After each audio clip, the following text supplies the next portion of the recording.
আসসালামু আলাইকুম। এখন দেখবেন সংবাদ শিরোনাম।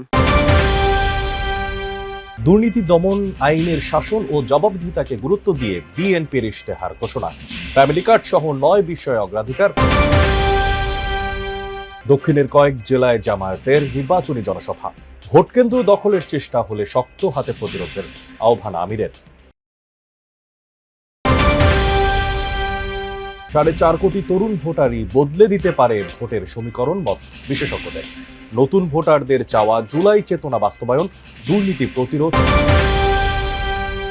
হাদি হত্যার বিচার চেয়ে ইনকিলাব মঞ্চের নেতাকর্মীদের সঙ্গে পুলিশের দফায় দফায় সংঘর্ষ। জাবের, রনি ও আম্বার সহ আহত বেশ কয়েকজন। এতক্ষণ দেখছিলেন সংবাদ শিরোনাম, এখন দেখবেন বিস্তারিত। দুর্নীতি দমন আইনের শাসন ও জবাবদিহিতাকে গুরুত্ব দিয়ে ইশতেহার ঘোষণা করল বিএনপি। তারেক রহমান ঘোষিত ইশতেহারে লুটপাট নয় উৎপাদন, ভয় নয় অধিকার এবং বৈষম্যহীন সমাজ গড়াকে প্রাধান্য দেওয়া হয়েছে। খাতভিত্তিক কর্মসংস্থান সৃষ্টির পরিকল্পনাকে প্রথম ও প্রধান অগ্রাধিকার দেওয়া হয়েছে।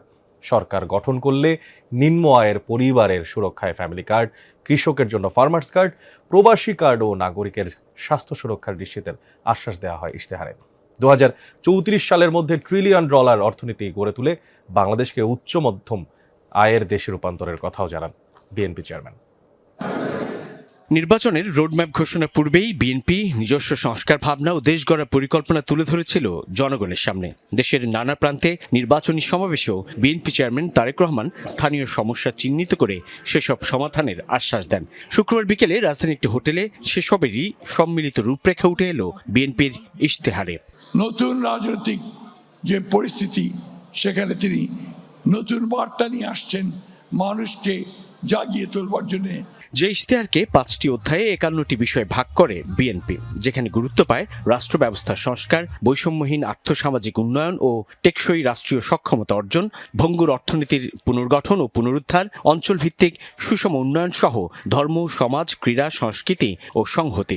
ইশতেহার ঘোষণার পূর্বে তারেক রহমান বলেন, জনগণের রায়ে দায়িত্ব পেলে বিএনপি জবাবদিহিমূলক, দায়বদ্ধ ও ইনসাফ ভিত্তিক রাষ্ট্র ও সরকার প্রতিষ্ঠা করবে। এই ফ্যাসিবাদের পুনরাবৃত্তি যদি না চাই, অবশ্যই আমাদেরকে ডেমোক্রেটিক প্রসেস বা গণতন্ত্রের চর্চা আমাদেরকে অব্যাহত রাখতে হবে। একটি সরকার যদি সুশাসন দিতে না পারে, তাহলে তার কোনো পরিকল্পনা যেমন বাস্তবায়ন হবে না, জনগণেরও কোনো লাভ হবে না।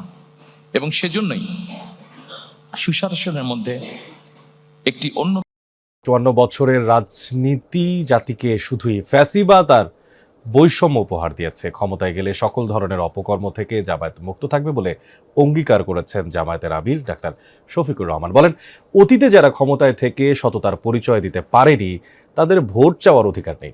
শুক্রবার বরিশাল বিভাগের কয়েক জেলায় নির্বাচনী জনসভায় এমন বক্তব্য দেন তিনি। আর এই সময় নতুন বাংলাদেশ গড়তে দাঁড়িপাল্লা ও হ্যায়ের পক্ষে ভোট দেওয়ার আহ্বান জানান জামায়াত আমির। প্রথমবারের মতো নির্বাচনী প্রচারণায় দক্ষিণাঞ্চলে জামায়াতের আমির ডাক্তার শফিকুর রহমান শুক্রবার বরিশাল বিভাগের মেহেন্দিগঞ্জ, বাউফল, ঝালকাঠি, ফিরোজপুর সহ মোট 6টি জনসভা করেন জামায়াতের আমির। সকাল 11টায় মেহেন্দিগঞ্জ দিয়ে জনসভা শুরু। সেখানে তিনি বলেন, অতীতে যারা ক্ষমতায় থেকে সততার পরিচয় দিতে পারেননি তাদের ভোট চাওয়ার অধিকার নেই।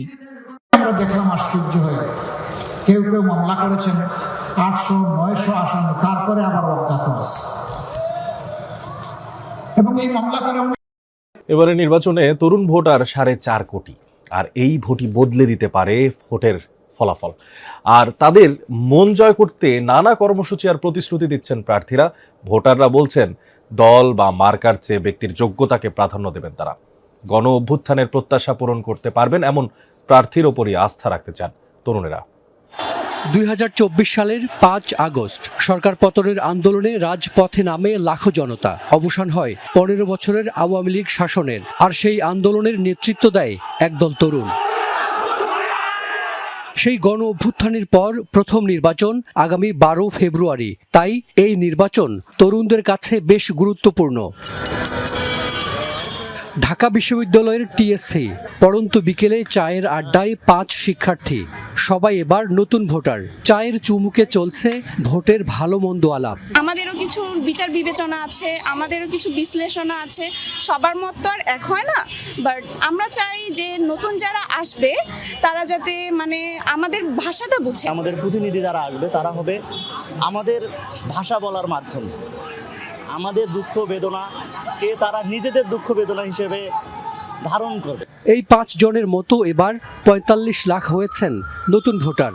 সব মিলিয়ে 26-এর নির্বাচনে তরুণ ভোটার 4.5 কোটি, যা মোট ভোটারের 35%। তাদের বয়স 18 থেকে 33 বছরের মধ্যে। তরুণদের একটা বড় অংশ এর আগের নির্বাচনে ভোট দেননি বা দেওয়ার সুযোগও পাননি, তাই এবার তাদের ভোটের আগ্রহ বেশি। তারা বলছেন ভোট দিবেন প্রার্থী দেখে। জুলাই চেতনা, প্রার্থীর দুর্নীতি বিরোধী অবস্থান এবং কর্মসংস্থানের বিষয়গুলো বিবেচনায় নেবেন তারা। তাদের ভোট পেতে রাজনৈতিক দলগুলোর দৌড়ঝাঁপ চোখে পড়ার মতো। নানা আশ্বাস অঙ্গীকারে চলছে কাছে টানার চেষ্টা। সংবাদ সম্মেলনের ঘোষণা দিয়ে রাতেই শাহবাগ ছাড়েন ইনকিলাব মঞ্চের নেতাকর্মীরা। আজ সকালে এই সংবাদ সম্মেলনের কথা রয়েছে। আর এর আগে হাদি হত্যার বিচার দাবিতে প্রধান উপদেষ্টার বাসভবন যমুনা ঘেরাওয়ের চেষ্টা করে। আর এই সময় পুলিশের সাথে তাদের দফায় দফায় সংঘর্ষ হয়। পরিস্থিতি নিয়ন্ত্রণে টিয়ার শেল, সাউন্ড গ্রেনেড নিক্ষেপ করে পুলিশ। ওসমান হাদির হত্যার নিরপেক্ষ তদন্তের দাবিতে শাহবাগ হোটেল ইন্টারকন্টিনেন্টালের সামনে ইনকিলাব মঞ্চের অবস্থান কর্মসূচি। এক পর্যায়ে ব্যারিকেড ভেঙে প্রধান উপদেষ্টার বাসভবন যমুনার দিকে যেতে চাইলে পুলিশ বাধা দেয়। শুরু হয় ধাওয়া পাল্টা ধাওয়া। পুলিশ প্রথমে তাদের উপর জলকামান ব্যবহার করে, পরে সাউন্ড গ্রেনেড ও কাঁদনে গ্যাস নিক্ষেপ এবং লাঠিচার্জ করে।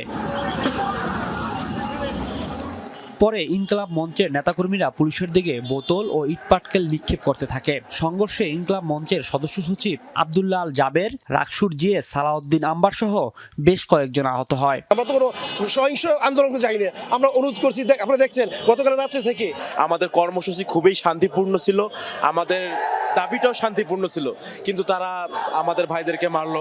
সংঘর্ষের পর হোটেল ইন্টারকন্টিনেন্টালের সামনে যান ঢাকা 8 আসনের এনসিপি প্রার্থী নাসিরউদ্দিন পাটোয়ারি। পরে মিছিল শেষে তিনি আহতদের দেখতে যান ঢাকা মেডিকেলে। এভাবে জল কামান, রাবার বুলেট তাদের উপরে নিক্ষেপ করা হলো। এটা ন্যাক্কারজনক। বাংলাদেশে ইনকিলাব মঞ্চের আর কোনো একটি কর্মীর উপরে যদি ন্যূনতম কোনো আচরণ পড়ে পুরো ঢাকা অচল করে দেওয়া হবে। ঢাকা মেডিকেলের পরিচালক জানান 60 জনের মতো আহত হয়ে এসেছে। তাদেরকে প্রাথমিক চিকিৎসা দিয়ে ছেড়ে দেওয়া হয়েছে।